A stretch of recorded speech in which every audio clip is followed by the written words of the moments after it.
3 நாள் கஷ்டம்தான். 3 நாள் கரண்ட் இல்லை. ரொம்ப தண்ணி, வீட்டுக்கு நெஞ்சு வரைக்கும் தண்ணி வந்துட்டு, ஒரு சில வீடுகள்ல மேல வரைக்கும் தண்ணி வந்துருச்சு. இது எங்க வீடு. பீரோ எல்லாம் இன்னும் கட்டில் எல்லாம் ஒண்ணுமே எடுக்கல. நாங்க எல்லா பொருளுமே உள்ளதான் போயிட்டு வெள்ளத்தோட ஒரு பொருள் கூட எடுக்கல. இந்த பக்கத்து வீட்டுல ஒரு வீட்டுல அந்த வீடு இல்லைன்னா நாங்க எல்லாருமே காலி தான். பேய் மழை கொட்ட ஆரம்பித்ததிலிருந்தே ஏரல் பகுதிக்கு என்ன ஆனது, மக்களுக்கு என்ன ஆனது என மிகப்பெரிய அச்சம் எழுந்தது. ஆற்றங்கரையை ஒட்டிய பகுதி என்பதால் வெள்ளத்தின் கோரம் அதிகமாக இருக்கும் என்ற நிலையில் கிட்டத்தட்ட 5 நாட்களுக்கு பிறகுதான் ஏரல் தாலுகாவில் இருக்கும் கிராமங்களை கண்டுபிடிக்கவே முடிந்திருக்கிறது.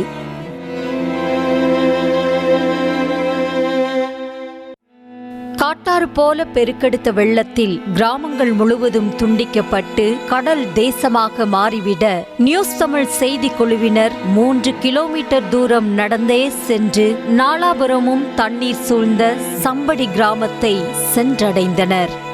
ஒரு நொடி சறுக்கினாலும் உயிருக்கு பாதுகாப்பில்லை என்ற நிலையிலும் ஓடையில் இடுப்பளவு தண்ணீரில் நடந்து சென்ற நமது நியூஸ் தமிழ் செய்தி குழுவினரை பார்த்ததும் சம்படி கிராம மக்களே ஆச்சரியப்பட்டு எப்படி வந்தீர்கள் என்ற கேள்வியைத்தான் முன்வைத்தனர். கிராமத்திற்குள் சென்று பார்த்தபோது தெருக்கள் அனைத்தும் கடல் போல காட்சியளித்தன. இன்னுமே இடுப்பளவுக்கு தண்ணீர் சூழ்ந்து நிற்பதால் மக்கள் மிகுந்த சிரமத்திற்கு உள்ளாகும் நிலைதான் ஏற்பட்டுள்ளது.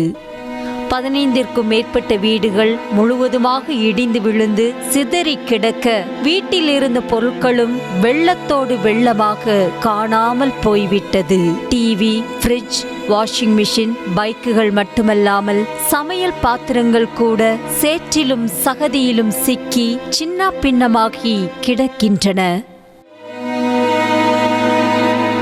சனிக்கிழமை இரவு மழை ஆரம்பித்ததில் இருந்தே மண் வீடுகள், குடிசை வீடுகளில் வசிக்கும் மக்கள் வெளியேறி அக்கம் பக்கத்தில் இருக்கும் மாடி வீடுகளில் தஞ்சமடைந்தனர். அந்த பகுதியில் 1-2 மாடி வீடுகள் மட்டுமே இருக்கும் நிலையில் அந்த வீடுகள் தான் தற்போது கிராம மக்களின் வசிப்பிடமாக மாறிவிட்டது.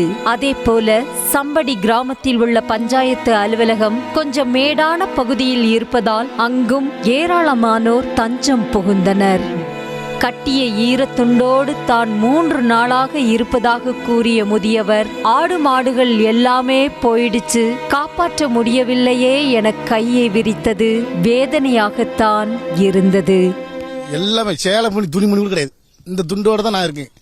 இந்த ஈர துண்டோடு தான் நான் 3 நாள் அங்கே இருக்கு. காய வச்சு துண்டு ஜாரத்தை வச்சு உடுத்துட்டு வந்துட்டு இருக்கோம். சாப்பாடு கூட ஒன்றும் இல்லை, கடை கிடையாது, ஒன்றும் கிடையாது. எல்லா வாரத்துக்கும் மூடிட்டாங்க. அதனால நீங்கள் கவர்மெண்ட்லேருந்து எங்களுக்கு ஒரு போதுமான நிவாரணம் கொடுக்கணும். கழுத்தளவு தண்ணீரில் நீச்சல் அடித்து வந்த பெண் வீட்டில் இருந்த மிக்சி, கிரைண்டர் என எல்லாமே போய்விட்டது. இனிமேல் எப்படி நாங்கள் வாங்க போகிறோம் என்று தெரியவில்லை. 4 நாட்களாக சாப்பாடு இல்லாமல் தவித்து போய் கிடந்தோம் என கனத்த இதயத்துடன் பேசினார். கிராமம் முழுவதும் தண்ணீர் சூழ்ந்து கிடந்ததால் யாருமே வந்து பார்க்கவில்லை என்றும் வேதனை தெரிவித்தனர். 2 பாட்டிமார் இருக்காவ. 3 நாள் சாப்பாடு கிடையாது. மாடியில வச்சிருக்கோம். குடிக்க தண்ணி கிடையாது. நாங்க இதுலதான் இருக்கோம். 5 நாள் தான் இருக்கோம். சனிக்கிழமை வந்த மழை. மிக்சி, கிரைண்டரு, பீரோலு, உடுக்க துணி, குடிக்கிற பாத்திரம் எல்லாமே போயிட்டு எங்க வீட்டுல எதுவுமே இல்லை. ஆனா வீட்டை வந்து பாத்துக்கோங்க. வீட்டுல எந்த பொருளும் கிடையாது. எல்லாமே கவர்மெண்ட் தான் எங்களுக்கு செய்யணும். மரங்கள் சாய்ந்து, வீடுகள் இடிந்து, தண்ணீர் சூழ்ந்து என வாழவே தகுதியற்ற இடம் போல இருக்கிறது இந்த சம்படி கிராமம். கிராமத்தை ஒட்டி வயல்வெளிகள் அனைத்தும் ஏரிகள் போல காட்சியளிக்கிறது. 3 மாத பயிர்கள் மொத்தமாக மூழ்கி இருந்த இடமே தெரியாத அளவிற்கு இருக்கிறது. அவ்வப்போது ஹெலிகாப்டரில் வரும் உணவு பொட்டலங்களும் கிராம மக்கள் அனைவருக்கும் போதுமானதாக இல்லை என ஆதங்கம் தெரிவித்த மக்கள் 5 நாட்களுக்கு பிறகு தண்ணீரின் அளவு குறைந்ததை அடுத்து பஞ்சாயத்து தலைவர் பண உதவி செய்து ஊர் மக்களே சேர்ந்து சமைத்து சாப்பிடுவதாக கூறியதும் நெகிழ்ச்சியை ஏற்படுத்தியது. பக்கத்துல வீட்டுல சாப்பாடு பொங்கி போட்டாங்க. நாங்க எங்களுக்குள்ளே சமைச்சு சாப்பிடுறோம்.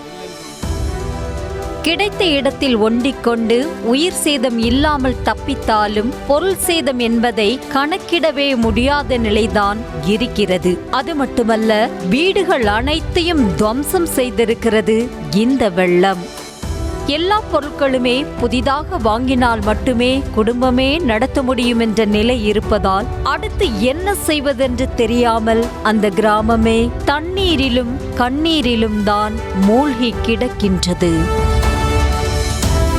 எப்படியாவது எங்கள் கிராமத்தின் நிலைமையை காட்டி நிவாரணம் வாங்கிக் கொடுங்கள் என செய்தி குழுவினரிடம் கும்பிட்டு உதவி கேட்ட சம்படி கிராம மக்களுக்கு நிவாரணப் பொருட்களும் நிதி உதவியும் சரியாக கிடைக்க வேண்டும் என்பதே அனைவரின் கோரிக்கையாக உள்ளது.